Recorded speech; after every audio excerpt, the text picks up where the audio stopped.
Yo, yo, yo. Y'all already know what it is. You tuned in to another episode of Everything Boxing. There you go, talking that boxing again. What's happening with it? What's happening with it?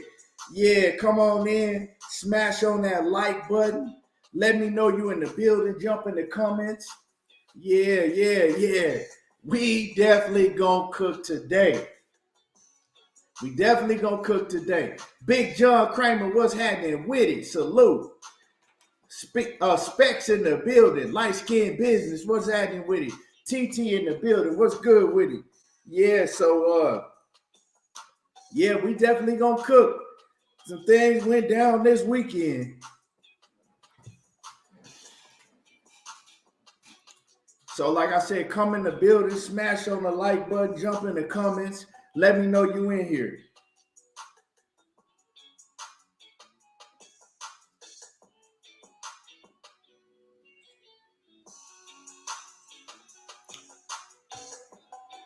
I'm not getting my Kawhi Elliott, what's happening with it? What's good?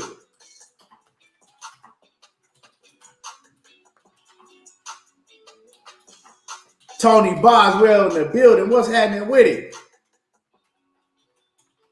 Yes, sir. Salute to you, my dude. But yeah, like I said, man, we got a lot to talk about today. A lot been going on in boxing. A lot of things been going on, and we here to cook on them. No evidence 340. What's happening with it? Salute. So yeah, make sure you hit the like button so they can send out some of these notifications.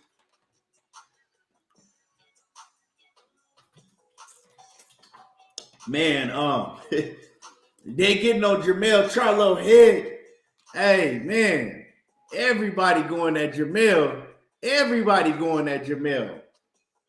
But I told y'all what was going to happen, so we definitely going to cook on that.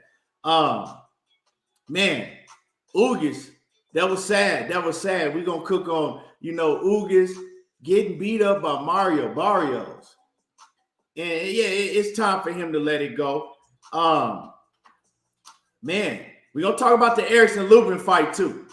A lot of bullshit was going on in that fight with them commentators, so I definitely want to cook on that too. What else is going on, man? A lot of things going on. Yeah, Canelo Dominated, man, you said he should leave Mayweather.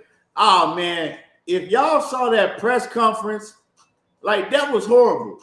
How you going to call Canelo Dominated? How you going to call that young man up there to get on the microphone and introduce himself and speak?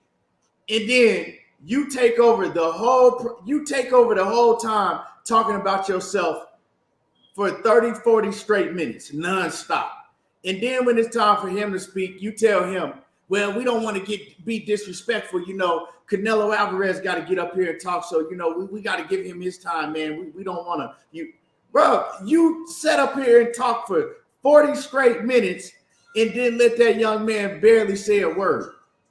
Like, yeah, so I want to cook on that too. Mayweather, man, that Mayweather a trip. For real.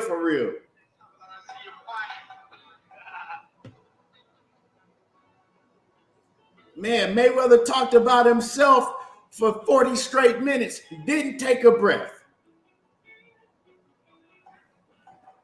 Did not take a breath. I said, damn, dog. And see, that's the thing with Floyd Mayweather, right? It's kind of, it's a win-lose situation because you win being under the tutelage of Floyd Mayweather. So, like, if you buy Floyd's side, people automatically is going to pay attention to you. You know what I'm saying? They're going to pay attention to you because it's like, okay, well, that's Floyd.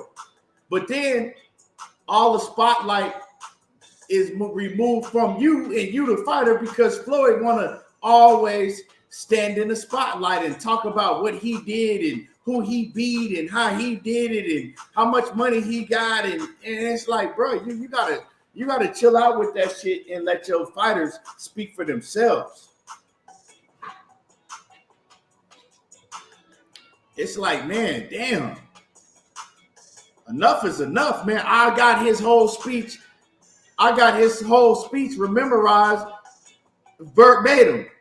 Like, I know exactly what he gonna say, when he gonna say it, the whole speech. He say the same shit every time.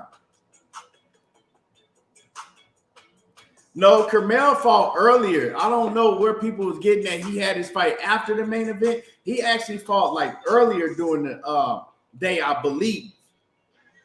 But they didn't show it. They didn't televise his fight, which I think they should have. Because if you're looking at the situation, right, Mayweather always like to tell you that he is basically in control of the PBC with Al Heyman. So if that's the case, he should have been able to have his fighter on the televised portion of the event, at least on the YouTube fights, right? At least on the YouTube fight cards. But that wasn't the case. But yeah, y'all come in here, y'all smash the like button.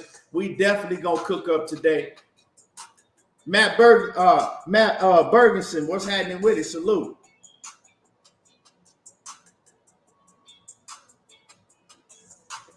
So yeah. Come on in, smash the like button. You know, tell a friend to tell a friend. I'm on here and we finna cook this real shit. Not this narrative pushing, not these lies that, you know, we finna talk some real boxing. Slab, what's happening with it? 5 boxing fan, what's happening with it? Also, another thing I seen that took place this weekend, Devin Haney, he did an interview on what went down with Shakur Stevenson. And of course, I don't know if you want to say that he lied about the situation or he just left like the main details of what happened out to make himself look like he's the boogeyman or something. But we'll talk about that, you know. I might do a video on that. I might just say that and do a video on that. Because, I mean, if you're going to talk about a situation, tell the truth and don't leave the major parts out to make yourself look like you know, just some fucking guy that everybody is ducking and afraid of. Because we know that's not the case. Karma Serene, what's going on with it, Queen? She says, lying by admission. It was horrible. Like, bro, why would you? And it's a lot of these fighters I'm starting to notice, they watch a lot of the YouTube content creators that, you know, kiss their ass 24/7. So when these fighters do interviews and they speak on certain situations, they'll just regurgitate the narrative that's ran by whatever channel they watch. Matt Bergerson in that super chat. Salute. I appreciate you. He says, I want to know your thoughts on this because I keep hearing mixed opinions. Do you think Canelo we saw versus Charlo was the same? Canelo versus Ryder? I feel like Charlo just didn't perform. Well, I'm going to get in deep into that, but later on, you know what I'm saying, when we get to that, but to be, you know what I'm saying, to answer your question quickly, I think he was in a lot better shape because you seen the shape that Canelo was in. You know what I'm saying? When I seen the shape that he was in, I said, Canelo's in some fucking shape. Like, you know what I'm saying? Like Canelo in tip-top condition. Like he was in dog shape. Like you can see it looked like somebody threw abs on him and said, have these. Like, you know what I'm saying? It looked like somebody gave him abs. So he definitely was in a different type of shape than he was his last few fights that we've seen him in. So I'll leave it at that until I really, you know, dig deep into what I saw in that fight and what went on in the fight. And I tried to tell people what was going to happen in that fight, you know, but like I said, we gonna definitely cook on it. Ultimate Fight Club, what's happening with it? Junior, what's good with it? Yeah, man, I ain't really been doing live, but I'm gonna come back doing live streams, you know. So yeah. had a lot going on. Hey, Carmen Serene said the Drake Etch-a-Skep abs. Hey, them shits did look like there was Etch-a-Skep in it. Hey, for real, them Oscar De La Hoya abs.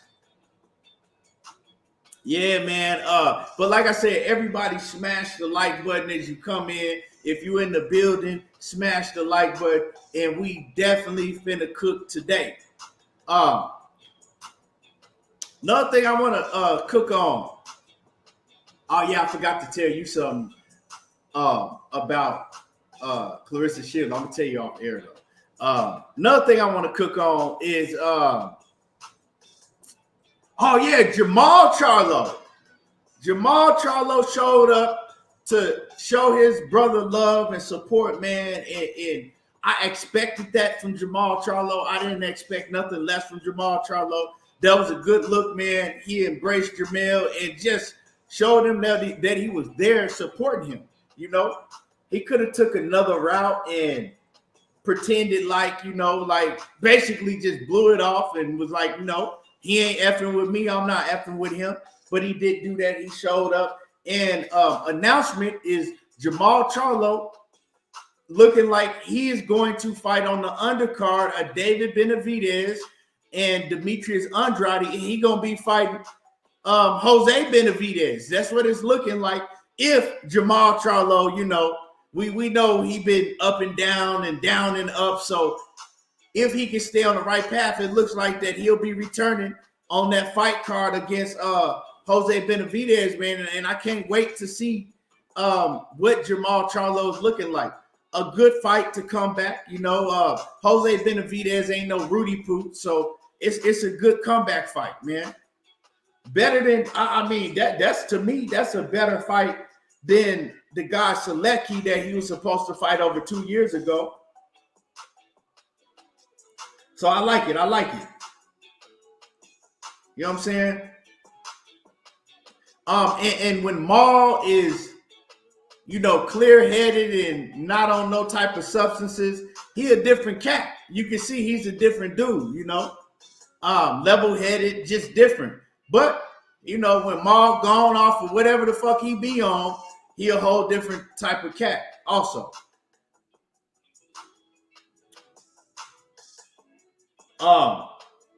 Man, I got some videos I need to put down too, some information I need to put out there to y'all that I wasn't able to do last week, man. I was moving the whole week, the whole weekend. It was crazy. That's why I didn't drop no content. Wasn't able to. Rashid says Jermell knew Jermell signed up for the fight. Jermall knew Jermell signed up for the fight. He wasn't allowed to win. Oh my God, here we go with this shit. Come on, dog. Don't do that. This ain't one of them channels we finna say that it was a conspiracy theory. He wasn't allowed to win and all of that. Come on, man.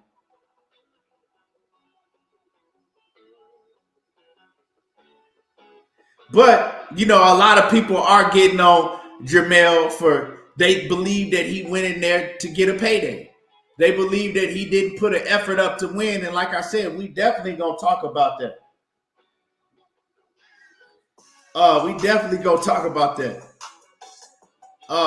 It's just he wasn't allowed to win. That's what got me. All these conspiracy theories and, we not finna do that.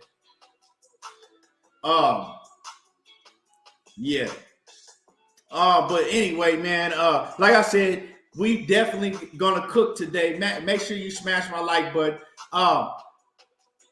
The first fight I do want to talk about that was on that undercard was Ugas, the Ugas fight, man. Ugas versus Mario Barrios. And man, it's kind of like with Ugas, right? I saw the same fighter, but then I saw a fighter that was much less active, right? And I also saw a fighter that didn't have any punch resistance, right? because Ugas is a very durable fighter, which he showed in the Mario Barrios fight, right?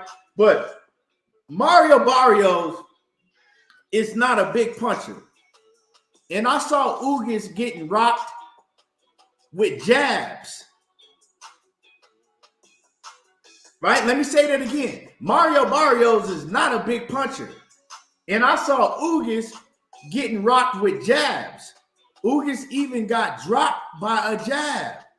And as soon as I saw that and how he didn't have no punch resistance, I thought about Errol Spence in the Terrence Crawford fight. Because the same thing was taking place with Errol Spence in the Terrence Crawford fight. Although, of course, Bud Crawford punches much harder than Mario Barrios, but it was similar things that was going down, right? You're not used to seeing Ugas getting dropped, definitely by no jab. The same as Errol Spence. You don't see Errol Spence go down, definitely not from a jab. And I saw a lot of similar things in the Ugas fight when he fought Mario Barrios and in the Errol Spence fight when he fought Terrence Crawford. And they're two completely different fighters, right? But the only thing that I could come up with is ring rust. Both of these fighters have not been active, and they haven't been too active, right? At all. Ugas was coming off of like an 18-month layoff, right? Errol Spence has been inactive ever since like 2019 on and off, right? He ain't fought 2 fights in a year since 2018, I believe. So it's like, man, I one thing that I've been saying, right, for a long time, is these fighters gotta stay active, right? This is your profession. You cannot continue to have long layoffs and think that you're gonna be the same fighter, because especially once you get up in your 30s, first of all, this is my channel. Don't come over to my channel questioning me like you running some shit talking about, am I making excuses? First of all, that ain't how you come in my shit, because you'll get blocked real quick. So like I was saying, when you're any profession, right, you need to be active.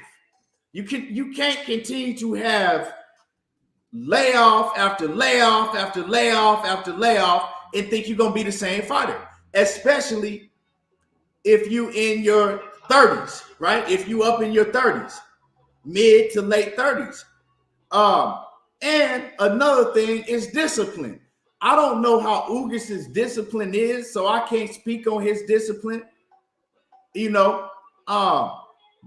but that also plays a role. But Ugas, man, I was surprised that Mario Barrios put a beating on him like that. But one thing that everybody noticed is Ugas' eyes started shutting early in the fight, and I noticed that, right? And it's crazy that the commentators, they didn't catch it until late in the fight. They, late in the fight, then they was like, it looks like Ugas' eye is closing. And I'm like, his eye been closing since like the 3rd round. That's one thing that I noticed, is that, man, his eye was closing very, very early. And he has, he's affected by that Errol Spence fight. You can see it. You know what I'm saying? It wasn't short term. Some of these fighters, they get a broken orbital bone and it's short term, they'll come back and they'll be okay. Well, we see that wasn't the same thing for Ugas. Ugas has learned long-term effects, and he wasn't the same fighter. He wasn't as active. And he was just looking like a walk forward, flat-footed, slugger. That's what he was looking like. A walk forward, try to walk you down flat-footed slugger, and that's not the Cuban style of fighting. He didn't really show no movement. And like I said, he did a lot of the same things in the fight versus Errol Spence, but he was a lot more active versus Errol Spence. He had a lot more punch resistance versus Errol Spence, because anybody that knows boxing knows that Spence punches much harder than Mario Barrios. But Mario Barrios was able to do some of the same damage to Ugas that Errol Spence did. So he's not the same fighter. He didn't look the same fighter. And like I said, the similarities between Errol Spence and Ugas was right in your face, because Errol Spence did not look like the same fighter when he fought Terrence Bud Crawford. And like I said, the only thing that I can say about that is inactivity on both parts. Cassandra Mason, salute to the queen, Cassandra in the building. So Ugas, he definitely is a shot fighter now. He needs to hang it up.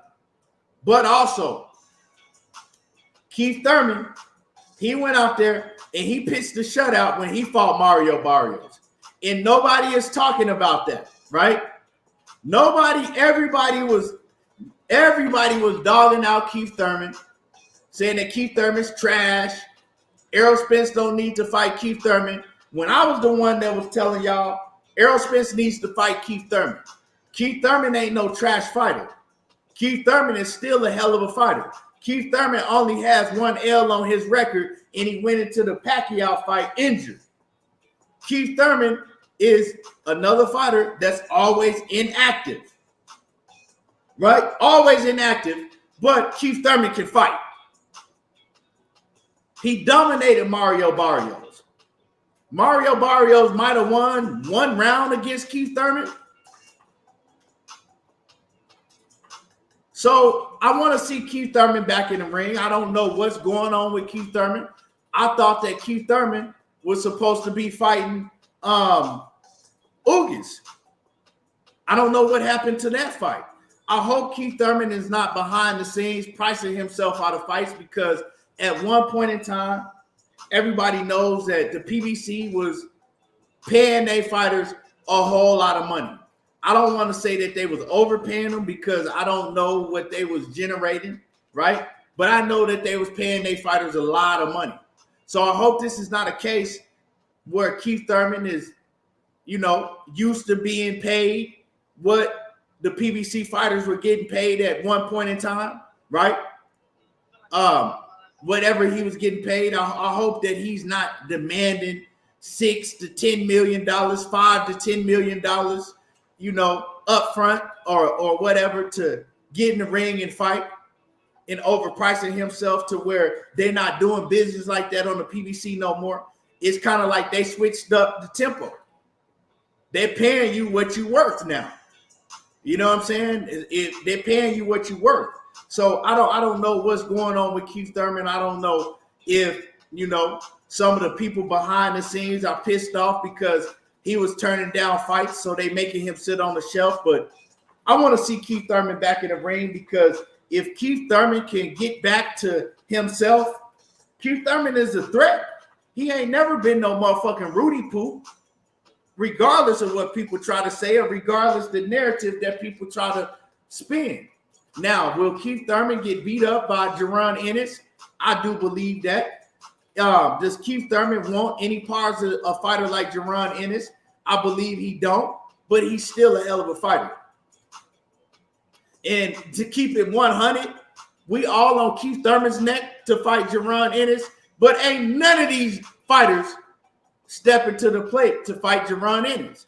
Ain't none of these fighters that have a name at the 147-pound division stepping up to the plate to fight Jaron Ennis. And that's a fact. I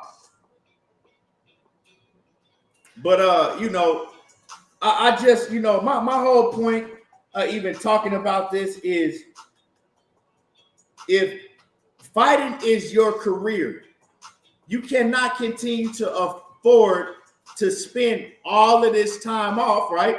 And then when training camp comes around, and and you finally do get a fight, and they put a microphone in your face, continue to tell people that the inactivity is not going to affect you, right? Because all fighters, once they come off a long ass layoff, they all say the same shit. Well, nah, I've been training hard. Training camp is this and that, and the inactivity is not going to play a factor. But we continue to see a different story when they step in the ring against, when they step in the ring against competition that's not just some sorry ass, pushover, right? When they step in the ring against, solid competition, we see the same shit play out. The inactivity comes into play. They don't look like the same fighter. Their timing is off. Their punch resistance might not be there. Shamar, what's good with it? What's good with it, fam? So, yeah, man, it's just like I always say. If LeBron James get hurt and he's sitting out, with an injury for 4 months and come back, he don't come back as the same player. He's a different player. He got to work his way back in. Give me 1 second, y'all. Make sure that you hit the like button. Give me 1 second.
All right. We back.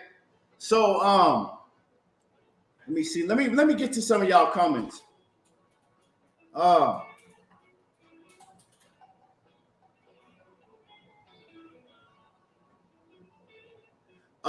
Yeah. So, man, but like I said, man, these fighters, they got to get active. Fighting once every 16 months, once every 15 months, that ain't gonna do it, and you see fighters that's active, man. They showing out. Them fighters over there at top rank, them guys over there at top rank, they're staying active and they steady building. You know what I'm saying? So you got to stay active. Now, make sure that you smash the like button. Smash the like button. Smash on the like button. Texas 16 South says Thurman is an example of don't take your spot for granted and don't turn your back on sports crap. Yeah, I think that, man, Thurman, first of all, with Keith Thurman, it was the injuries, right? The injuries played a big role in him, because he was injured for 2 years. He came back, he fought Pacquiao, and then he was injured again, out. And then after that, he was out damn near 3 years.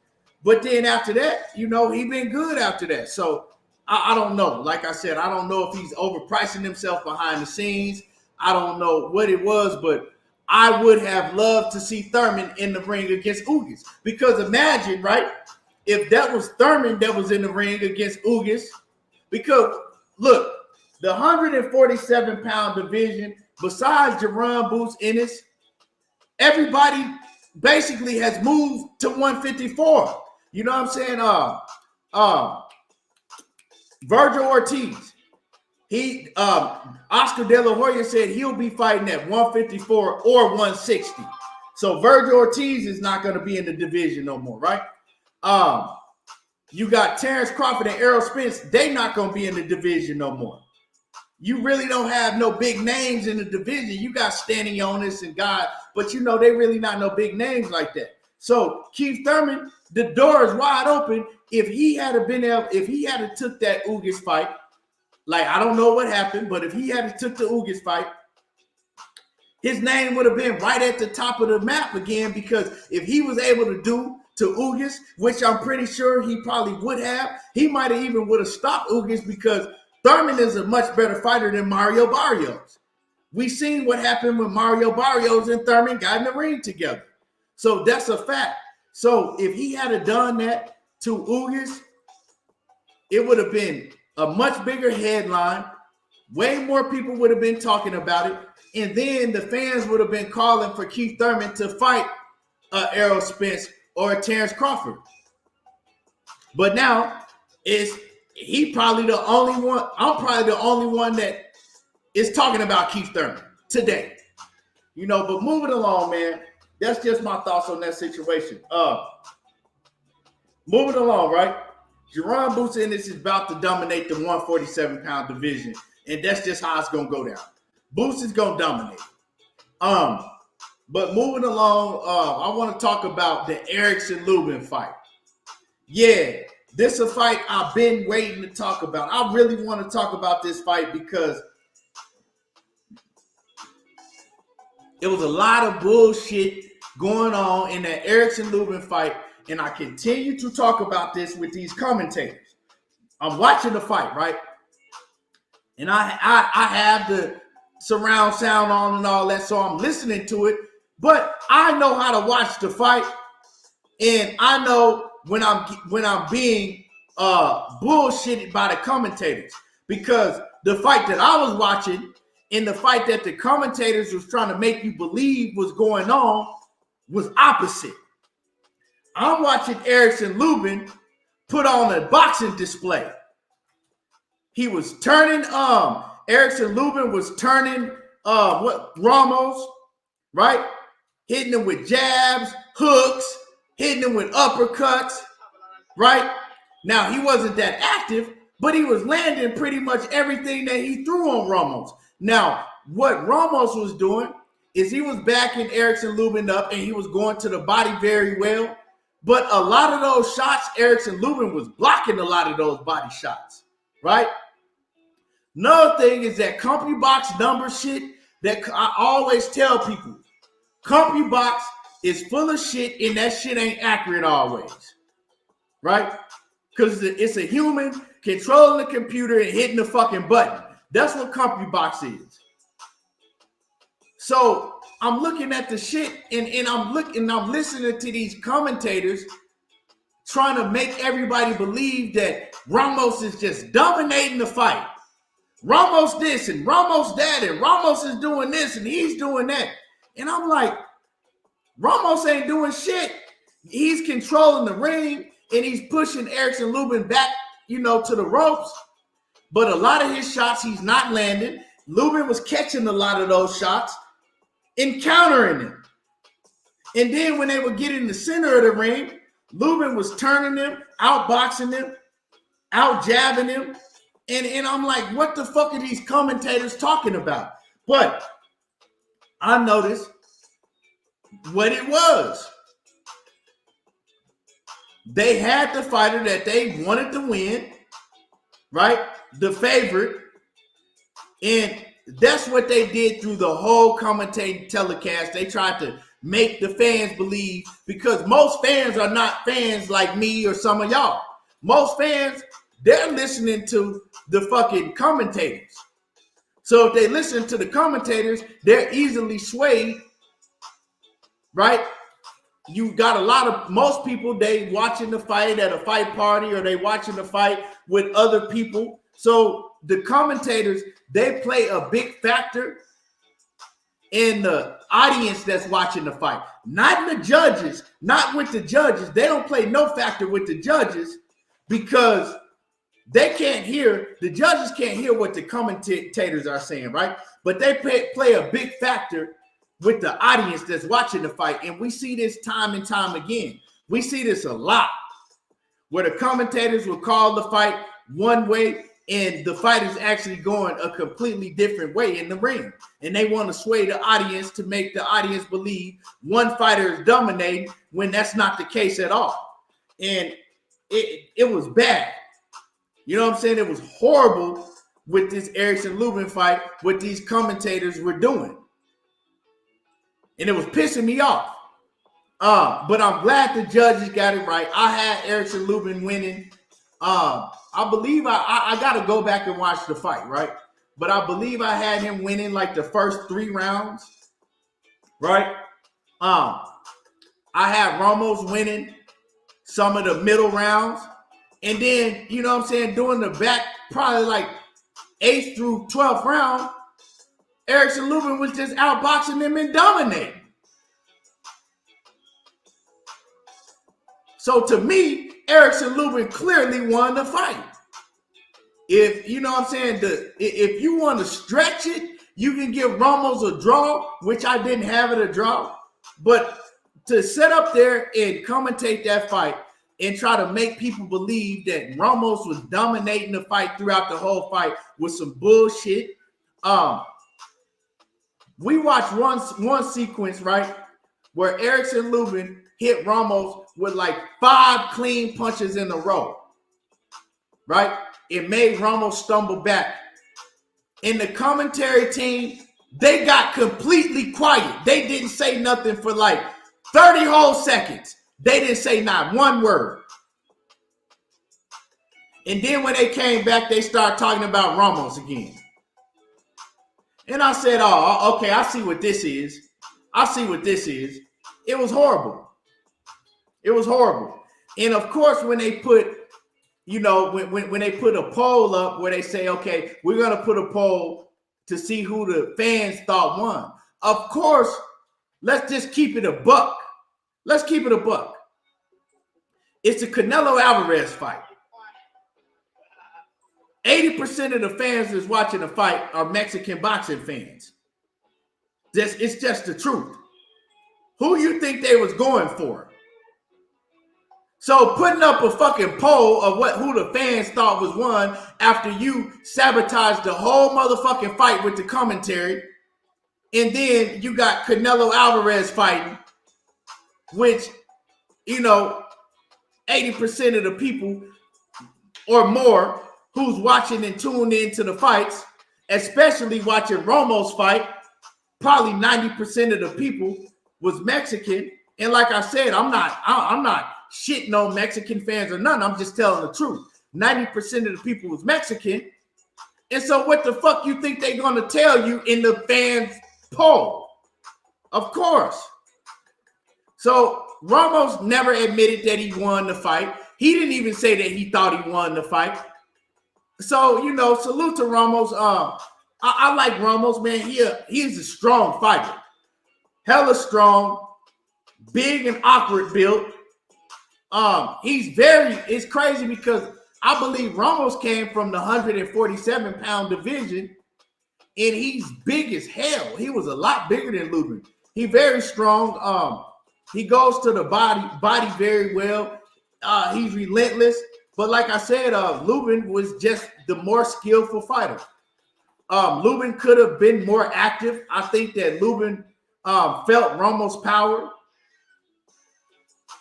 I think that Lubin felt Ramos's power, and he didn't want to get hit with no big shot. So he more played it safe and just decided to use his, his lateral movement and outbox him. I think that Lubin could have used a lot more movement to keep himself off of the ropes. I think that Lubin could have won the fight by a landslide if he had to use his feet a lot more. He was letting Ramos pin him up against the ropes too much, but like I said, he was still countering Ramos. He was still blocking a lot of those shots that Ramos was throwing. And whatever this fucking CompuBox shit is, like I said, you can't go by that. Because if I'm watching a fight and I see a man parrying shots with his in the blocking his shots, parrying them, and then when you look at the fucking punch stats for the round, the punch stats make it look like that all those shots were being landed. It's a different story. Y'all gotta, like, some of fans that are casual fans that want to watch boxing, you gotta pay attention to a lot of things that go on with boxing because you easily will be swayed.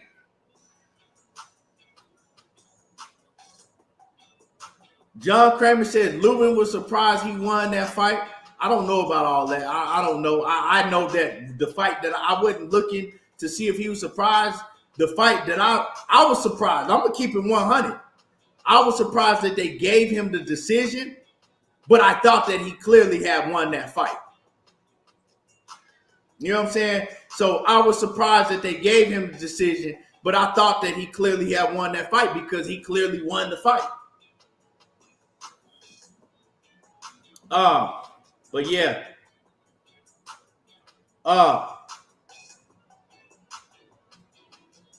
Yeah, man.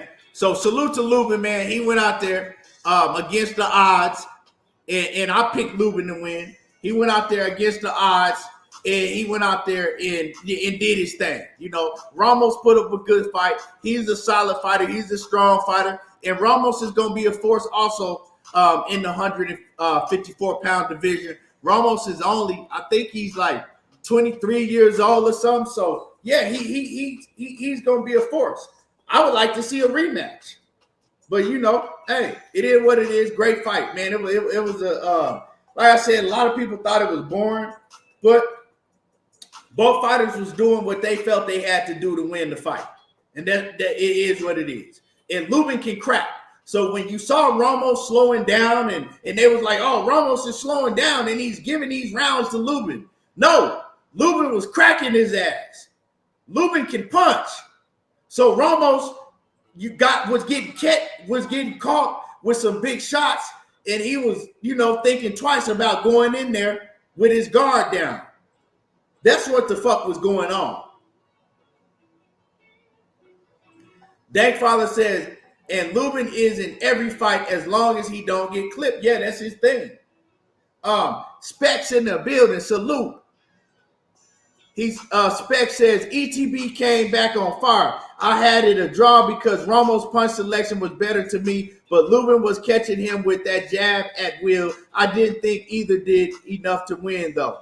Lubin was catching him with some other. He was catching him with some big shots other than jabs.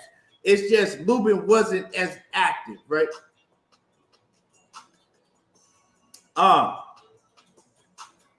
But yeah. Cassandra Mason says she needs to rewatch it. Yeah. Go like I said, I challenge everybody to go rewatch that fight and cut the fucking volume down. Go rewatch the fight and cut the volume down and just watch it. And you're gonna see Lubin was putting in work. Yeah, I got moved in, man. I moved in. Yeah, finally, man. That shit was hell. I ain't gonna lie. It was hell. But yeah, moved in and everything. So yeah, man. But appreciate Specs for the super chat. And y'all make sure y'all hit the like button, man. Support the channel. Hit the like button.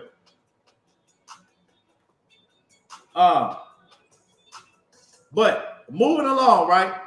I appreciate you, John. Appreciate you. Moving along, right? Let's talk about where I want to go with this first. Okay, we're going to talk about the Canelo Alvarez and Jermell Charlo, right? And then I'm going to get to Errol Spence. Because, yeah, I keep it 1,000 over here. Now, I told everybody what was going to happen with Canelo Alvarez and Jermell Charlo. Had a lot of people, you know, in polls that I was writing and when I would do videos or live streams, had a lot of people saying just the dumbest shit ever. And I'm not going to sugarcoat it none. You had people, a lot of people, right?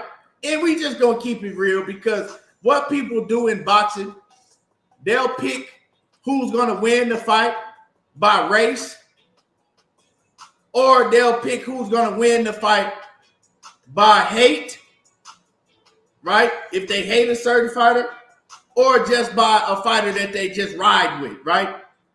And I continue to tell people you can't do that because that's not breaking down a fight because you hate another fighter or because this fighter is Mexican or this fighter is black and yeah, they're going to win because you had people saying the dumbest shit, right? A lot of my people, right? A lot of black fight fans, my people was running around saying that Jermell Charlo was going to stop Canelo Alvarez. And I was, that shit was dumb as fuck. Like, Jermall Charlo was going to stop Canelo. And I continue to hear people say that shit. And some of y'all probably watching this right now, and I'm telling y'all directly, that shit was dumb as fuck. Saying that Jermall Charlo was going to stop Canelo Alvarez. Like, first of all, like I said before, Canelo has been in the ring with some of the hardest punching fighters in whatever weight division he's been in. You ain't seen him get rocked besides when he was a kid early in his career. Never been down, never dropped. But y'all steady was going around talking about Jermall Charlo, man, I got Jermall stopping Canelo. Canelo ain't the same fighter. You see, and I continue to tell people, look, man, first of all, ain't none of them dudes stopping Canelo Alvarez. He got a granite chin. I also told people that Jermall Charlo had too many hills to climb. He was fighting an uphill battle. That's why I told you that he was going to get his ass kicked. I continue to tell y'all, I want Jermall Charlo to win. I'm pulling for Jermall Charlo, but I know that Canelo going to beat his ass. He had an uphill battle.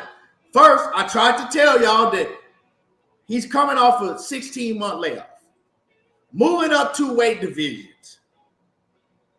Coming off a hand surgery, and he ain't even been in the fight to test his hand yet. Also rehabbing his hand still. And fighting one of the best fighters in all of boxing.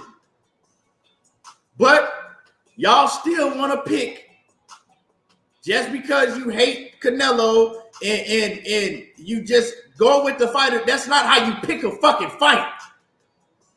Like, y'all got to stop doing this shit, and then you want to come under my comments and other people's comments and argue when I'm trying to give y'all game, bro. He never had a chance to win the fucking fight. He wasn't never going to win. Have y'all not seen Jermall Charlo fight? I knew what was going to happen.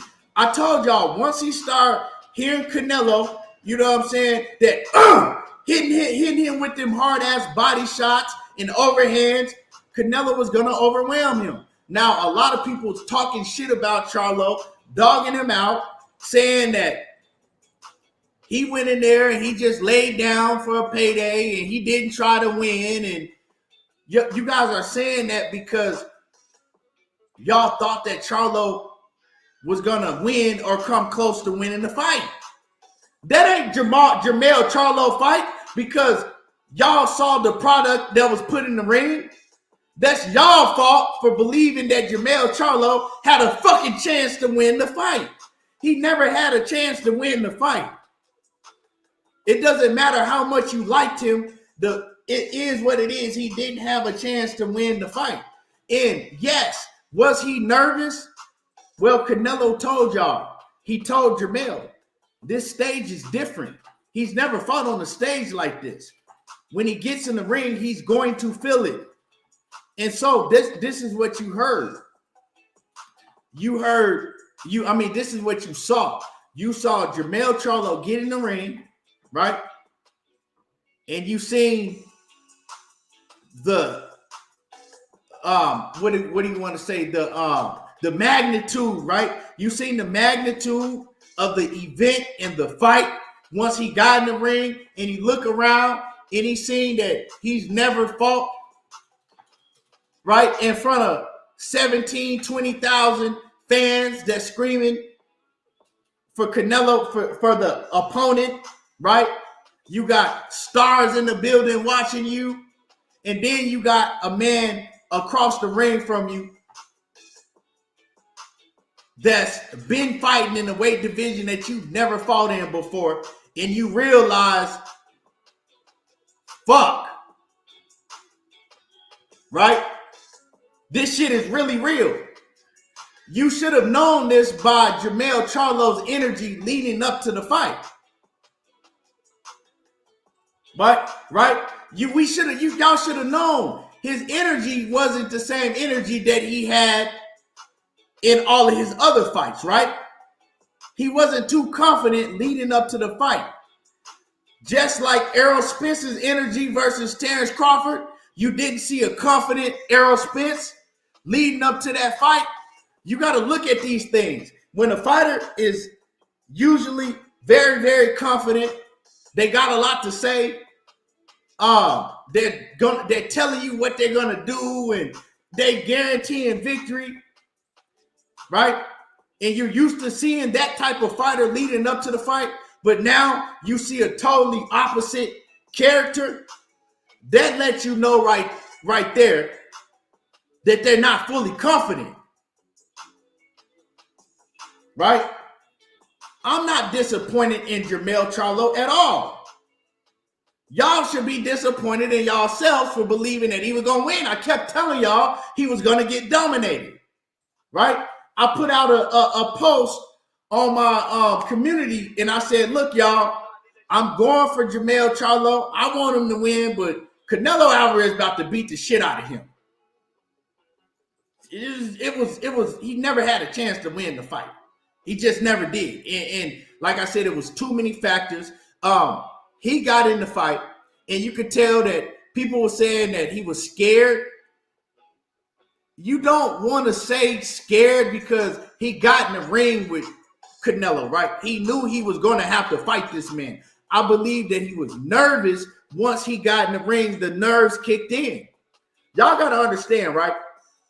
Let me make a perfect example, right? And y'all make sure y'all hit my like button. Smash the like button, support the channel, right? Nick J, what's going on with it, Queen? Look, LeBron James, right? He could go in his backyard and probably make 100 free throws in a row, right? Real talk. He go in his backyard and make 100 free throws in a row.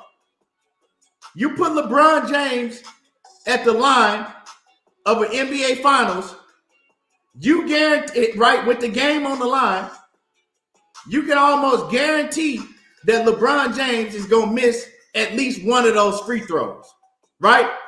And you say, well, why is LeBron able to make 100 free throws in a row in his backyard, but then, you know what I'm saying, he get in the real game and he can't shoot over 70%? It's because of the atmosphere is different. When Jermall Charlo got in the ring, he felt it, right? He felt something that he's never been in before, right? He never been in a fight of this magnitude before. So we saying that he was scared and afraid. I didn't see a scared and afraid Jermall Charlo. I saw a nervous Jermall Charlo, right? I saw Jermall Charlo less active because of what was coming back at him. I continue to tell people, a fighter is able to get off a whole lot of shit depending on what type of competition they in the ring with. Canelo is a strong ass dude. And then another thing that we saw, right? I don't know if anybody has talked about this because I haven't been able to watch anybody's content because all this moving that I had to do. So I don't know what other people have been saying as far as the weight is. But come on, man. Jermall Charlo came in that fight built like a 12-year-old boy. That nigga didn't have no muscle mass. That nigga chest looked like he was caved in his back. He ain't even have no indentation in his chest. The nigga ain't have no abs. Like, the nigga was just he was built like, man, I ain't gonna say it because some people gonna get mad, but y'all know what he was built like. That he was funny built as hell, trying to come in that fight, put all that weight on. Jermell Charlo looked like some shit. Like, come on, man. Y'all should have known, at least if he fooled people, right? Leading up to the fight, y'all should have known by seeing that man in the weigh-in. That man was built like a 12-year-old boy that hadn't developed yet. Come on, man.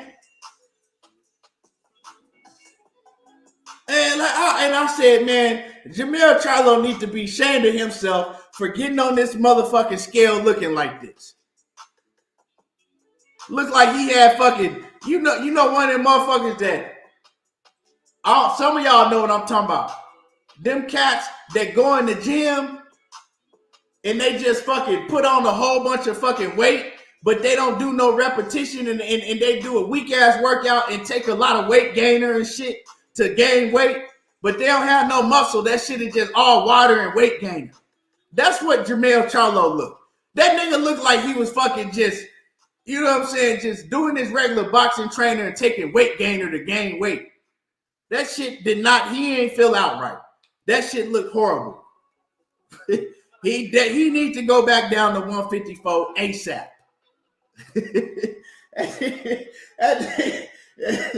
Like, man, come on now, bro.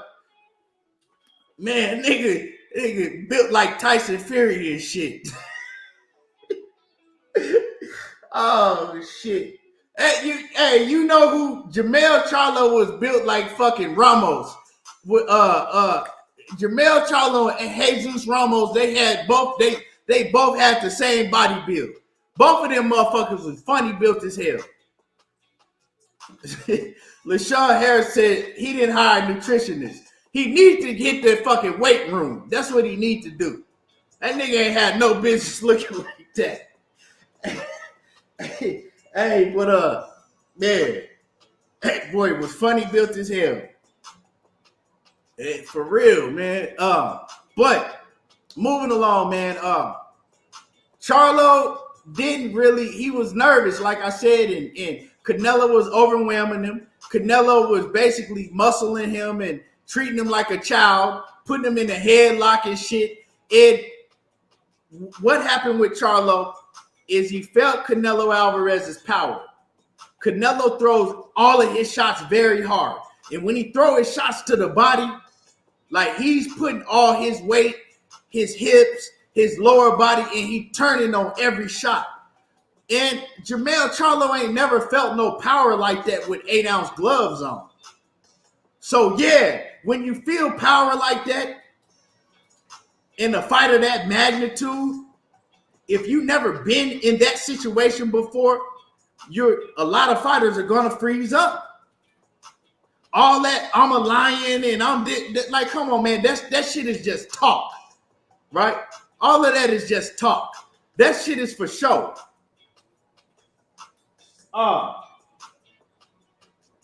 You know what I'm saying? That shit is just for show.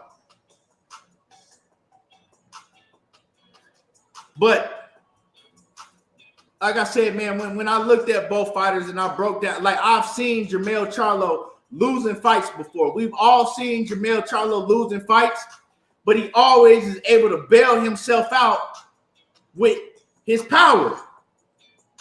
But his power wasn't going to be effective on Canelo Alvarez, and I would like to think if people that knew boxing should have known that his power wasn't going to be able to affect Canelo Alvarez because Canelo's been hit with big shots by Triple G, Sergey Kovalev, Dmitry Bivol.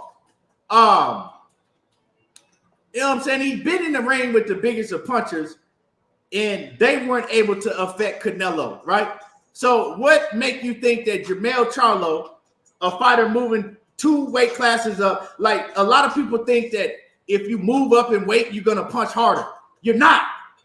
Moving up, that's why I tell people, and like I said, this is nothing about Devin Haney, but this is why I tell people about people thinking that Devin Haney going to turn into a knockout artist or he going to turn into a puncher once he move up to 140. If you got power, you got it. If you don't got it, you don't got it. Moving up in weight is not going to make you punch harder. It's not going to give you more punch accuracy. It's not going to give you more punch speed. So it wasn't never going to play a factor in this fight. And Canelo was walking through Jermell Charlo's punches for the most part. Now, at one point later on in the fight, probably like the 7th or 8th round, I seen something in Jermall Charlo, right? The lion that he does have in him kicked in, right? And he realized, go back and watch the fight. I believe it was in the later rounds. He realized that I can no longer continue to fight to just survive, right? Because that's what he was doing throughout the fight.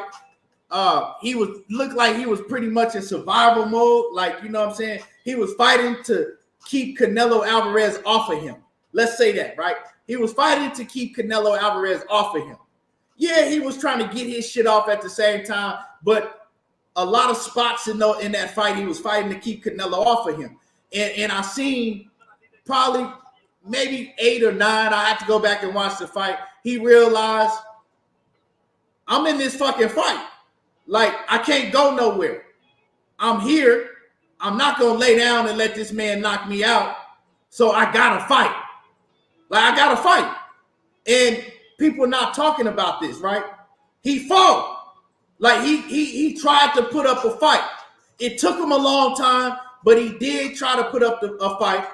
But he was just in the ring with a fighter that was in his weight division.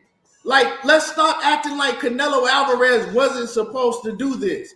And see, that's what makes it bad, right? Because you got my people, you got the black fight fans, they rolling with Charlo because he's a black fighter and they like Charlo, and that's what people do. They roll with fighters off of who they like. And I tell people not to do that.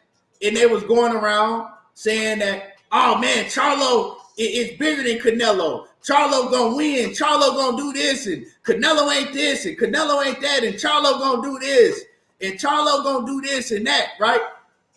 And now people forget the fact that Canelo did what the fuck he was supposed to do. Charlo wasn't supposed to win that fight. So let's stop looking at Canelo like, oh man, Canelo went in there and Canelo is a different fighter. And no, Canelo was in better shape. So to answer the question that my man wanted me to answer earlier, if he's still in here, it was, did I see a different fighter in Canelo? No. I saw Canelo in the ring against a different opponent, right? That was moving up 2 weight classes. An opponent that had a 16-month layoff with a hand injury, and an opponent that wasn't going to beat him if he wasn't on the layoff. Let's just keep it 1,000. Jermall Charlo wasn't going to beat Canelo Alvarez either way. It's weight classes for a reason. If he wanted to win the fight, he never had no business moving up 2 weight classes if you think you're going to win a fight. It was never a winnable fight. You know what I'm saying? At 154, yes. At 168, no. And so, like, Canelo did what he was supposed to do, right? He did what he was supposed to do. He won every round like he was supposed to. He dominated the fight like he was supposed to. He hurt Jermall Charlo on several occasions like he was supposed to.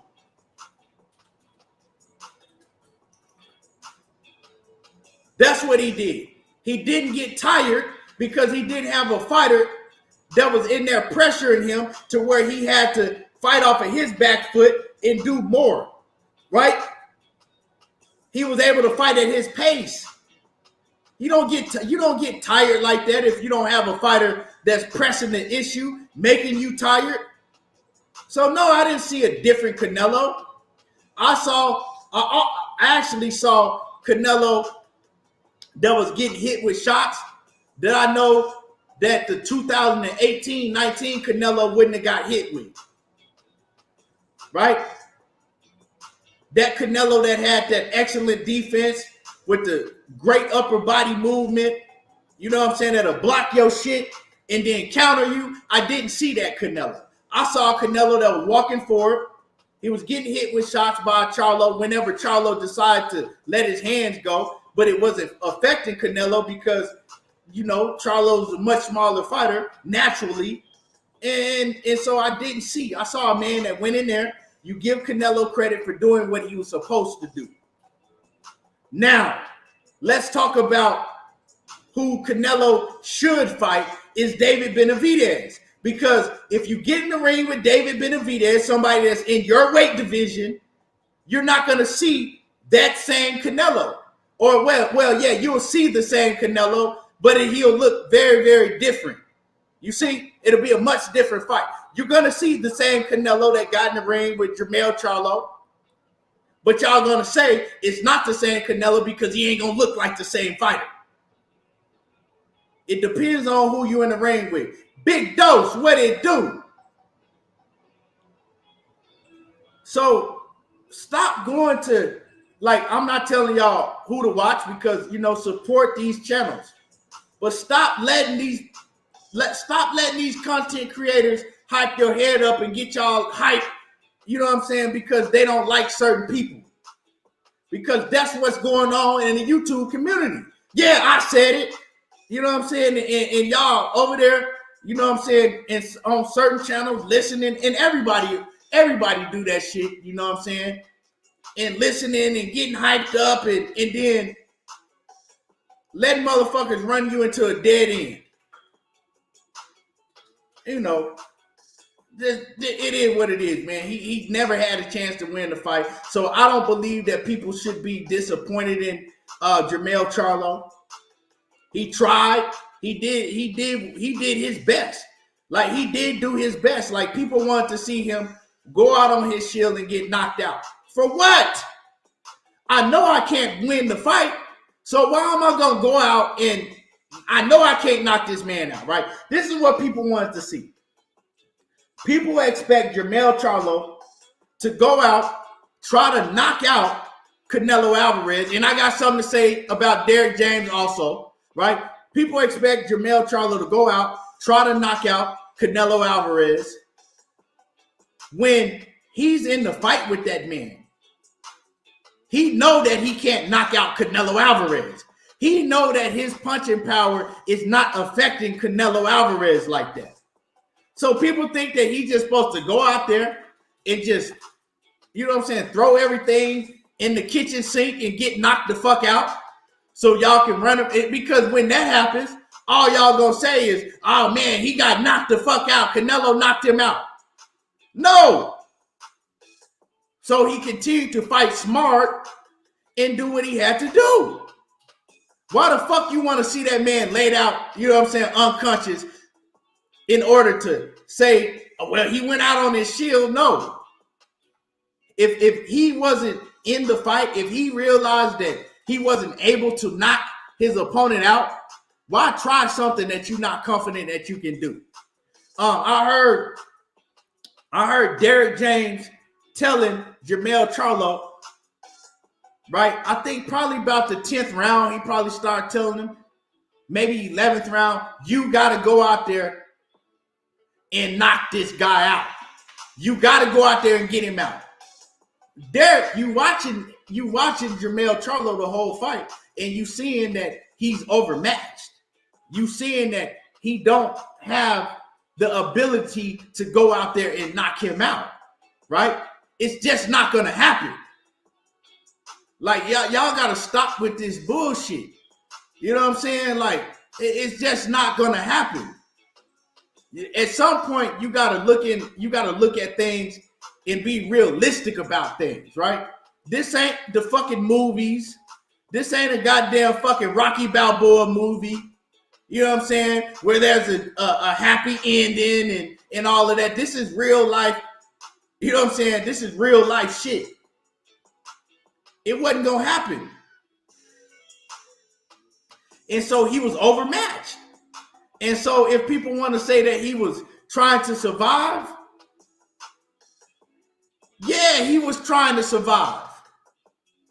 But you can also look at it is that he wasn't going to do unnecessary shit, because I did see Jermell Charlo trying to land big shots on Canelo. You can't say that he was not swinging with conviction, because I seen him try to land big overhand rights and he missed them. Go back and watch the fight. You can't tell me that the man didn't try to land big shots, because he did. It just wasn't working. It wasn't working. It is what it is. Y'all got to smash the like button, man. All these people in the building and the likes is looking horrible. Y'all gotta, man, get the likes up, man. Get the likes up. Come on, man. It's free. You know what I'm saying? It's free. You know, and support the channel. You know, donate to the channel. You know, I'm gonna be on here giving y'all these live streams, giving y'all this entertainment that y'all want. Cooking. But yeah, man, smash the like button at least. Smash the like button at least. But I mean, Big Dose, that don't blame that on Jermell Charlo, Big Dose. Like, you got to be realistic. You got to blame that on yourself. Like I said, a lot of y'all got to blame that on yourself for letting people hype you up and believing that Jermell Charlo had a chance to beat Canelo Alvarez, and believing that Canelo wasn't that good and Canelo ain't shit. That's all narratives that's ran through YouTube. Canelo ain't this and Canelo ain't that, and cinnamon this and shit. Bro, that motherfucker can fight. Now, what we should be talking about is Canelo is not confident that he could beat David Benavidez. Right? He's not confident that he could beat David Benavidez. Now he says, and after Canelo got on the mic, Canelo said that that version of him is the best fighter in the world and nobody beats him. Well, I expect him to fight David Benavidez. If you feel that you are the best fighter in the world and nobody can beat you, well, fight David Benavidez then. If you fight David Benavidez, you got all of my respect. If Canelo Alvarez fights David Benavidez, everybody here that's watching right now, mark my word, you'll never hear me say anything else bad about Canelo Alvarez as long as he fights. Ever again. Ever again. You'll never hear me say nothing bad about him ever again. If he get in the ring and fight David Benavidez, and show that he really believes that he's the best fighter in the world.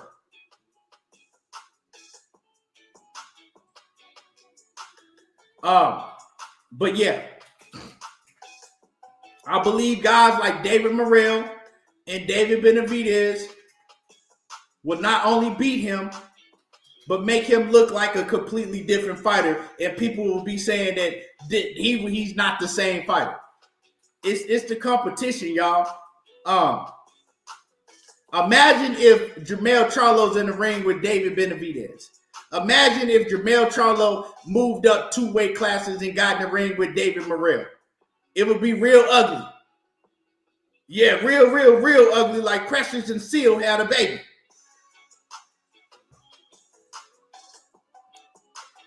You know what I'm saying? That shit. And my man, my bad, I forgot your super chat. My man Devin Bell, my fault, man. He says, what's good with my guy ETB?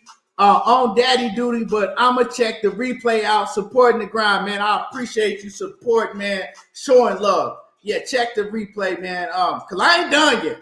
I'm still gonna cook on Errol Spence. My guy, everybody know I rock with Errol Spence 1,000%, but I gotta keep it 1,000. And the queen, LaShawna Harris, thank you in that super chat. She says, thanks. I appreciate you supporting.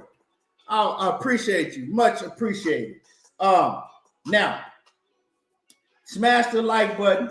You know what I'm saying? Like I said, if you want to comment, let me know how y'all feel about what we talking about. Get the likes up. Get the likes up. And check this out. Oh, man. And I hate to do this, right? But if I could talk about everything else, if I could talk about fighters that I like, if I could talk about fighters that I don't like, you know what I'm saying? You can't leave certain things out just because you rock with a fighter. Now, Errol Spence did not show up to the fight. Errol Spence did not show up to Jermell Charlo's fight and show him support. Jermall Charlo always showed, Jermell and Jermall always show Errol Spence all the support in the world. No matter what they got going on, they show up to support that man, right? Also, your coach, Derek James, is training him. You say that Jermall Charlo is your brother, right? Y'all are close, stable mates, everything, been rocking with each other since kids. Y'all been rocking with each other since y'all was kids. Every other big fight, Errol Spence was always showing up. You pan, Errol Spence right there in the crowd. But you don't show up. And I got to keep it a buck, man. It's a bad look because now it's making it look like that you're hiding from not only media, from fans. And you like, to me, like, if you getting in the ring with Terrence Bud Crawford, that's a bad look because it's showing me that you can't take an L mentally. It's showing me, no, ain't not no focus. No focus. Because we can't say that all of a sudden, well, now he's focused when we just seen the man on vacation with Yellow BC. So we got, like I said, we got to keep it real, Queen. We got to keep it real. You know what I'm saying? I fuck with Errol Spence the long way. One of the most solid cats in all of boxing. I'm always going to support Errol Spence. But like I said, if I could talk about this and that, well, I got to keep it 100. And I didn't like that. You didn't show up to the fight, right? You didn't show up to the fight to support your brother, but every other fight you're at. If he had won the fight, I guarantee you he would have been there. If he had beat Terrence Crawford, he would have been right there. He would have been, you know what I'm saying, taking questions from the media, talking and all of that shit. Yeah, Ryan Garcia lost, and you see Ryan Garcia at fights.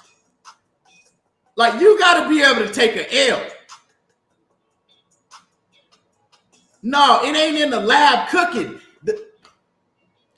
I just told y'all, the man was just on vacation with Yellow BC. He was just on vacation with Yellow BC. Let's stop making these this is what we do. We get fighters that we latch on to and love, and then we'll give them every excuse. I don't do that. I ain't never done that. That's why when people say, oh man, you hate Devin Haney or you hate this certain fighter. No, it's not that. I call out bullshit whether I like you or not.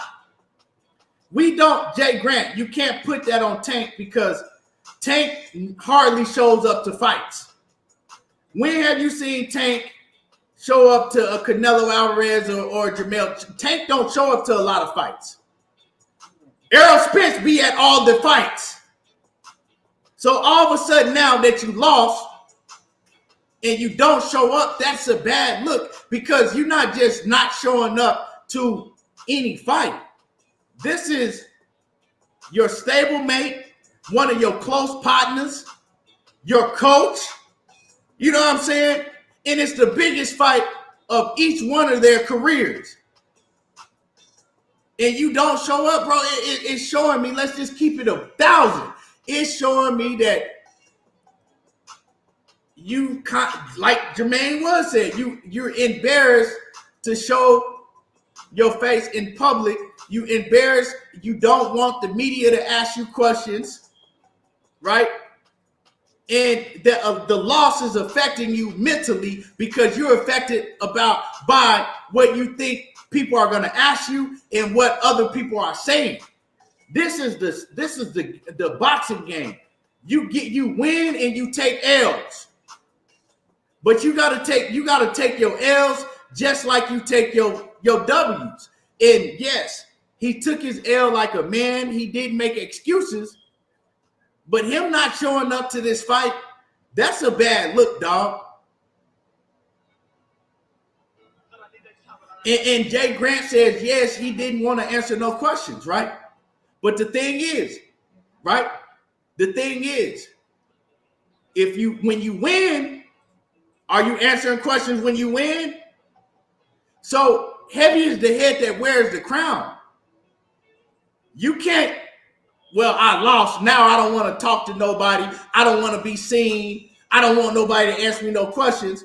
But when you win, I'm going to show up. I'm going to answer questions. I'm going to talk. No, it doesn't go like that.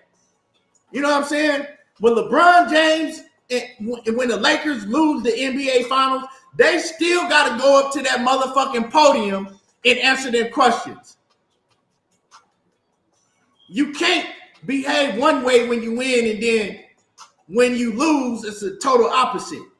You got to be able to take your L, move on, and realize, okay, you know, hey, when I was winning, the media was talking to me and I was answering questions. Fans wanted to take pictures and I was there. So I got to do the same thing if I take an L. It's plenty of fighters that was in that building that came off of L's, but they were still in the building. Ryan Garcia was in the building and he got knocked out by Gervonta Davis. Shit. Ryan Garcia was at the Errol Spence and Ryan Garcia went to the Errol Spence and Terrence Crawford fight a couple months after he got stopped by Tank Davis. You don't think that Ryan Garcia had to answer the same questions? You don't think that Ryan Garcia was fucking maybe embarrassed that he got stopped and everybody was saying that he quit? He had to take the backlash. Like DJ said, Caleb Plant, he got knocked out by Canelo Alvarez. Right after that, I seen him at fights. Caleb Plant got knocked out. I mean, he lost earlier this year to David Benavidez. He was at the motherfucking the fight with Terrence Crawford and Errol Spence. He was at this fight also. So we're not gonna give him no excuse and act like, oh man, he's in the lab, or maybe you can't do it. Maybe you don't know what's going on. No, I seen him on vacation with Yellow Beezy. Now he knew you on vacation with Yellow Beezy, right? You knew that Jermall Charlo, for months you've been knowing that Jermall Charlo had a fight, the biggest fight of his career, coming up on September the 30th.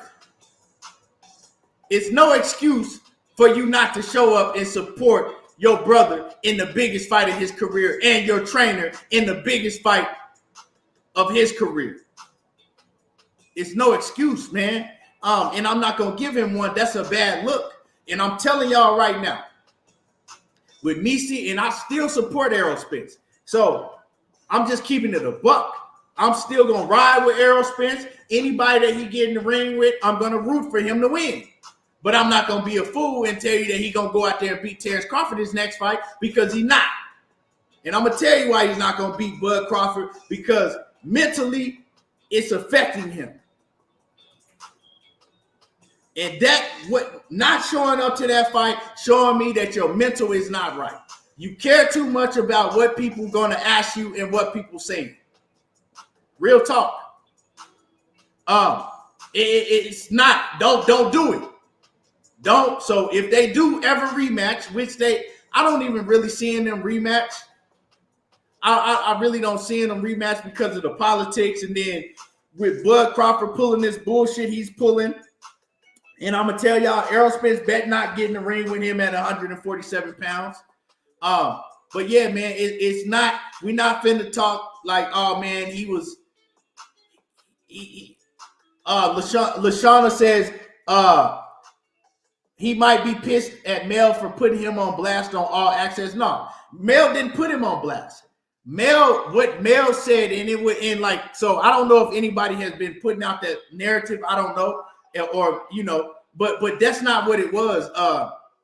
What happened is on All Access, he said, I don't want y'all to catch film me breathing hard like Errol Spence. He said, man, y'all had the camera, you know what I'm saying, while Errol Spence was breathing hard. It was a joke. He wasn't putting him on blast. It was a joke. Like, Errol Spence is not a stale type dude. Like, they joke around a lot. So Errol Spence wasn't worried about what Jermell Charlo said. That's his boy. Like, they tight. It was a joke. So, and EJ wasn't going to take that and not show up to his fight. You know what I'm saying? So I just think we know what it was. We trying to make excuses. And I'm not saying you, but I'm saying people are going to try to make excuses for Errol Spence, but we just got to keep it a buck. He's embarrassed. He don't want to have to, you know what I'm saying? He don't want to have to face a lot of fans surrounding him, right? After how he lost. He don't want to have to face the media asking him questions. And that's just what it was. He's like he don't want to have to go out and be around all those people. And it's like, you know, what do you call it? When people get anxiety and shit from being around a lot of people in a certain situation. It's mental. It's mental, man. His mental fucked up from that loss. And he like, if he had showed up, right, that would have told me, okay, Errol Spence is back. Errol Spence is back. Like, he got a chance to beat Terrence Crawford, you know what I'm saying? But he don't. He don't. His mental is not there. He's still letting this shit affect him. He's letting it affect him. You know what I'm saying? Once you take an L like that, man, you got to jump right back in the shit and let people know, look, I took an L, but I'm here. I'm going to take my losses just like I took my wins. Ain't nobody in this chat right now that can convince me that if Errol Spence had a beat Terrence Crawford, he wouldn't have been right there front row at that Jermell Charlo fight supporting Jermall Charlo and Derrick James. Can't nobody convince me that. So, once again, for people that know me, they know how I rock, right? For people that don't know me, I'm going to tell y'all once again, this is not me hating on Errol Spence. This is not me turning on Errol Spence. I'm still going to rock with Errol Spence 1,000%. I'm still going to root for him till the wheels fall off. But I also know that I'm not going to be blind to certain situations. I'm going to also keep it real about certain situations. And if I'm not going to give, if Terrence Crawford had a, right, check this out, right? I'm going to make an example, right? Reverse the roles, right? If Terrence Crawford had got beat down by Errol Spence, and then this was Shakur Stevenson fighting Gervonta Tank Davis, and we ain't heard nothing from Terrence Crawford in months. He ain't said nothing on social media, and then the Shakur and Tank fight come, and Terrence Crawford ain't nowhere to be found. Are y'all gonna not shit on Terrence Crawford? Are y'all gonna make the same excuses for Terrence Crawford and say, oh, well, he's focused right now when he was just on vacation? But that's what I'm saying. We got to keep it a buck. You know what I'm saying? Because if this was Terrence Crawford, I would be on his motherfucking helmet. And a lot of y'all in this chat would be on his helmet. You, Brian Francis, you a damn lie. You're lying. Don't come in here just telling flat out lies. By you even typing that and responding the way that you did in saying that, oh, you wouldn't make nothing of it if Terrence Crawford went fucking quiet for months and then didn't show up to Shakur Stevenson and Gervonta Davis fight. You wouldn't say nothing. And with Bo Mack and Bo Mack, you know what I'm saying? If Bo Mack was in the trainer of Shakur, come on, man. Like, don't. But every other fight, You know what I'm saying? Every other fight of Shakur Stevenson's career, he been at front and center, but all of a sudden now he don't show up. Nigga, you would have been on this fucking helmet. You would have made much of it. Don't lie and say you wouldn't have. That's what I'm saying, man. We got to stop doing this shit for grown. Errol Spence and all these fighters that y'all like, they're grown men, right? They're grown men. I guarantee you Errol Spence ain't finna sit up there and lie for your ass. He not finna sit up here and make excuses for another man. So we got to stop doing this shit. Rachel, it's not one fight. Give him a break. You acting like this is just, you acting like, okay, well, he shows up to all of the man fights. So all of a sudden, it's the biggest fight of it. We know what it is. Why are we trying to act like we don't know what it is? We know that he did not want to be seen in public because of what happened between him and Terrence Crawford. Straight up and down. Like, that's all I'm saying. And I'm telling y'all, if y'all think that he's going to rematch Terrence Crawford and beat Terrence Crawford, he's not going to now. I know he's not. I know he's not going to now because he's showing me that his mental is not in the same state. Now, I tried to tell y'all about Jermall Charlo that he's going to get dominated by Canelo Alvarez. And y'all was telling me I don't know what I'm talking about. Jermall going to do this. And I tried to tell y'all the reasons why. Now I'm telling y'all, if Errol Spence fights Terrence Crawford, he's not going to beat him.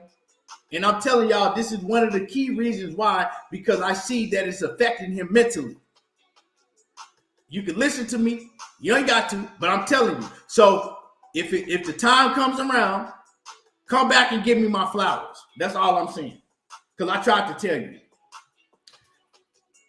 Name me any big fights that Shakur has had that Bud didn't go to. So you telling me that Bud didn't go to a lot of fights. What fight that Shakur Stevenson has had that you didn't see Bud at? Put that in the chat. Put it in the chat. I guarantee you can't.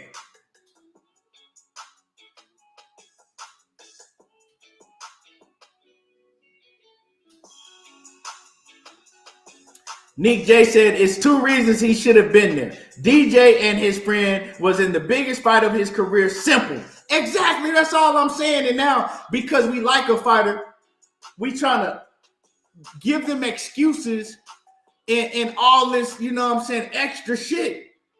Like now you're not supposed to support your brother in the biggest fight of his career? That's what we condoning? Like, oh, give him a break. Who cares? No, it's a bigger point to this, right?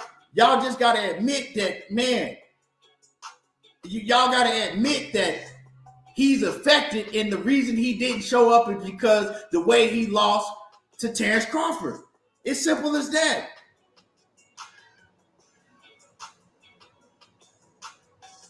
You know what I'm saying? Yes, Rachel. He still has a fan base that's going to support him, that's going to show him love, that's going to ride with him. So he looking at all the negativity and the negative things that he's afraid of happening if he shows up to the fight. But you can't do that, man. And you got to support your brother. You got to support him. No, he wasn't told to stay home. Like, come on, dog. Like, this is what we doing now. Now they're telling a grown-ass man like Errol Spence what to do. Oh, you stay home. No, he wasn't told to stay home. He didn't show up because of the simple fact what I just said. Plain and simple. Like, man, plain and simple. Y'all, like, we got to stop going overboard, man, just because we like a fighter. We support a fighter. You know what I'm saying? If you support somebody, man, telling them lies and lying for them, that's not supporting them. It's just like fight fans remind me of the parent that enables a grown-ass kid.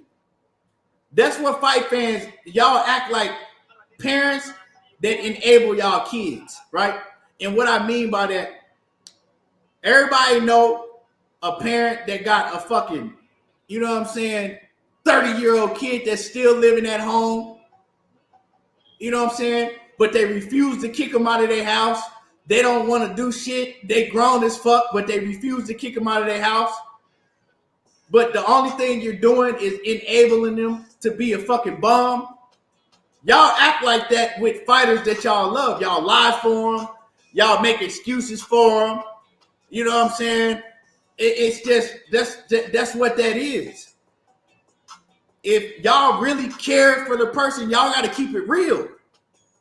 That's how you show a person that you really care for them. You got to keep it a buck with it. Because you might think like, oh, I'm going to lie for them and I'm going to do this, but all you're doing is enabling them. And this is not the same situation, but I'm just saying this is what that's like. Mr. Davis says, EJ ego and confidence is shot right now. Now, you're saying that, right? But how can I tell you that you're not telling? How can I tell you that you're wrong for saying that? You see what I'm saying? I can't tell you that you're wrong for saying that because one might say that's the signs that he's showing, right? One might say that's the sign that he's showing, that his ego and his confidence is shot.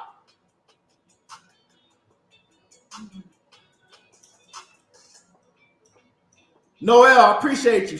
Appreciate you.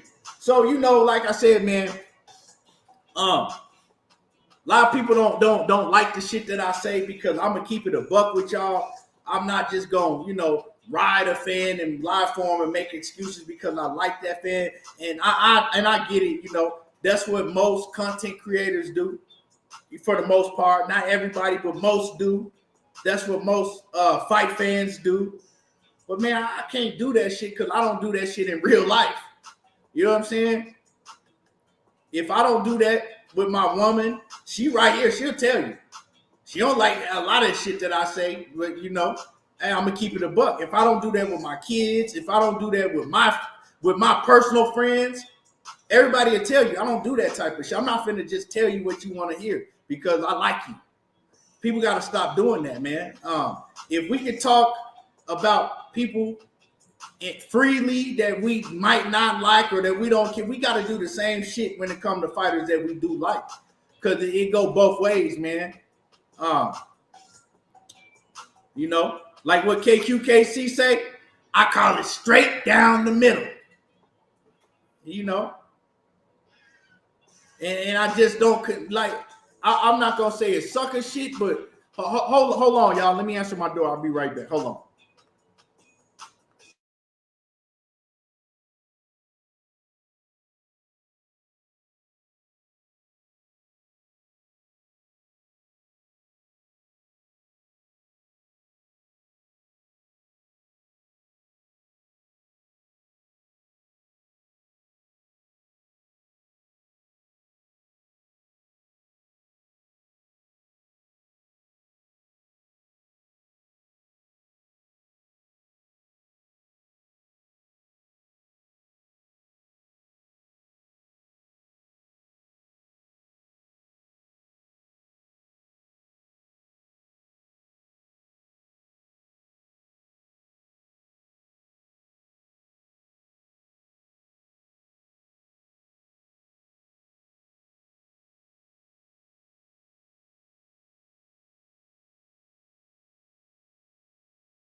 All right, here we go.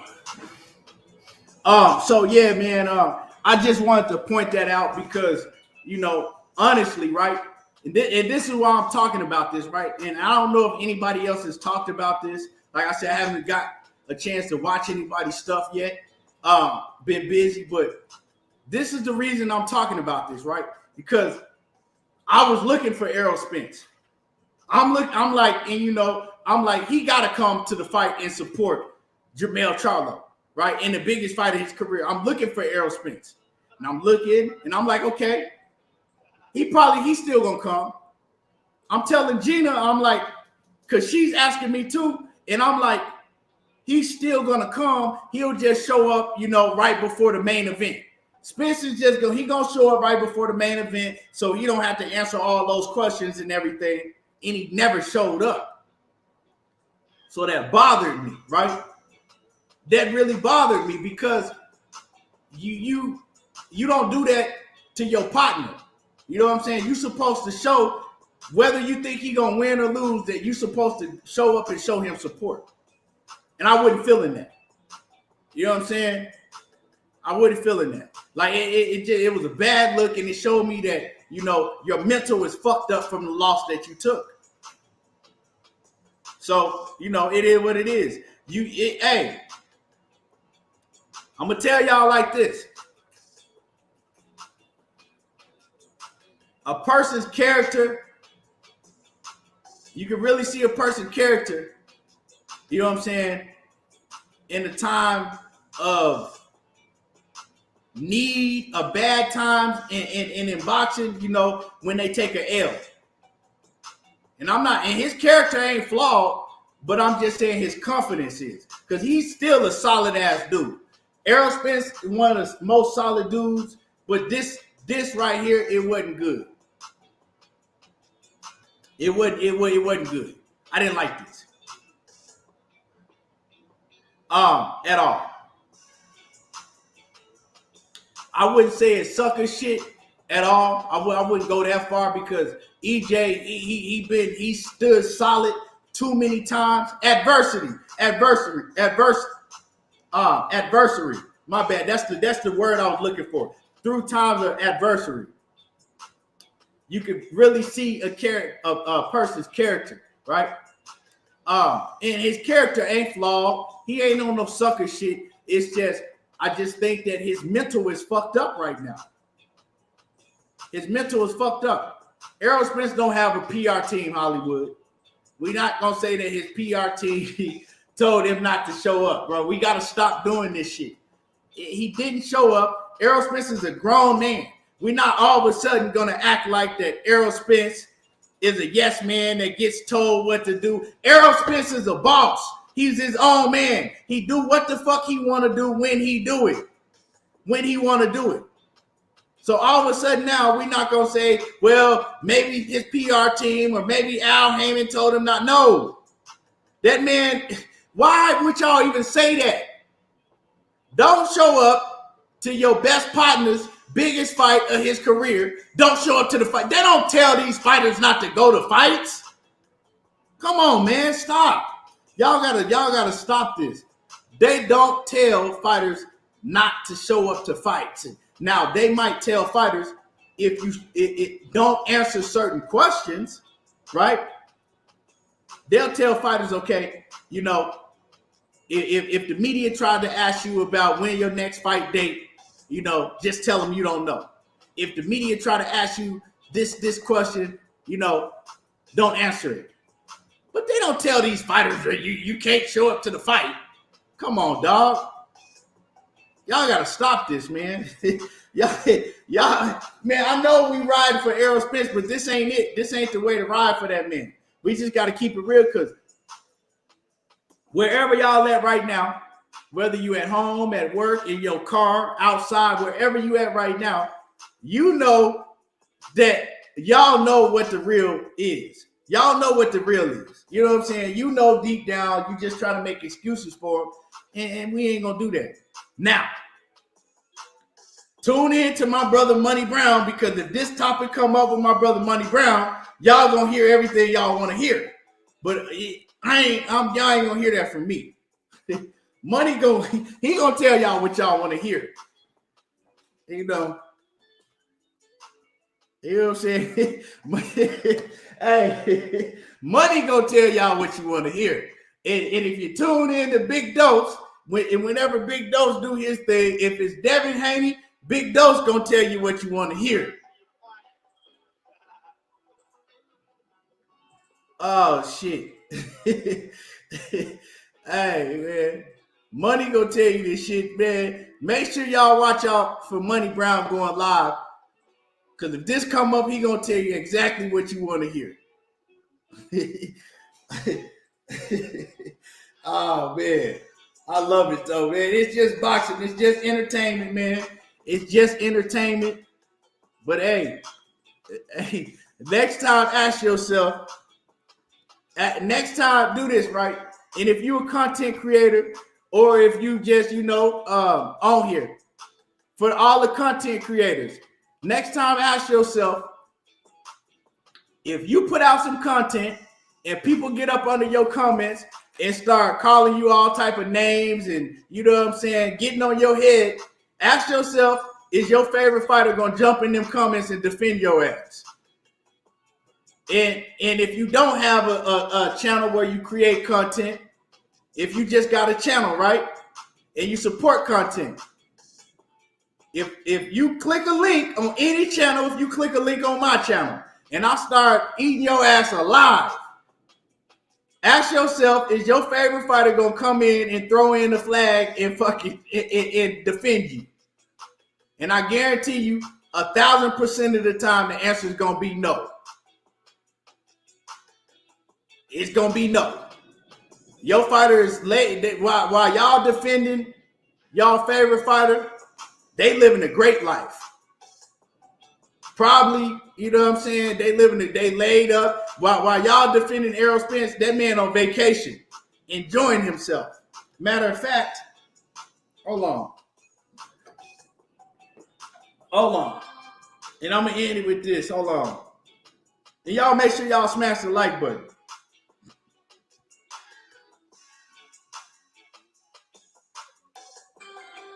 If anybody had an excuse not to go to that fight, it was Jermall Charlo. And Jermall showed his brother support. It ain't up no more. What I was going to show y'all is how Errol Spence made sure that he was on vacation with Yellow Beezy and his girl. So, I mean, yeah, hey, that's what it is. Hey, Cassandra says Money B is going to have a perfectly good reason. Oh, yeah, Money going to come up with a great reason. And he'll argue you down, right? He'll argue you down until his face turn blue. So, yeah, Money going to give you what you want to hear. For real.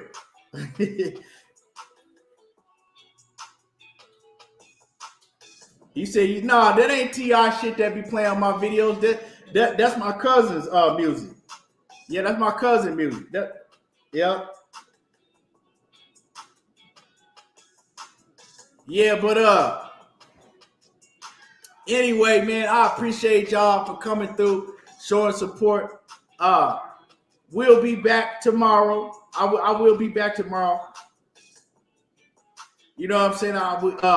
I'll be back tomorrow cooking on more things. I got a lot of more things I want to touch on. A lot going on in boxing, man. And yeah, man, I appreciate y'all. Hit the like button if y'all haven't hit the like button. Show some love to everybody that came through, supported the channel, showed love. I appreciate all y'all. And I'm going to be dropping a lot of content, so stay tuned because we cooking and we going to be live. I appreciate y'all, and I'm out. Y'all already know how I do. There you go, talking that boxing again. We gone.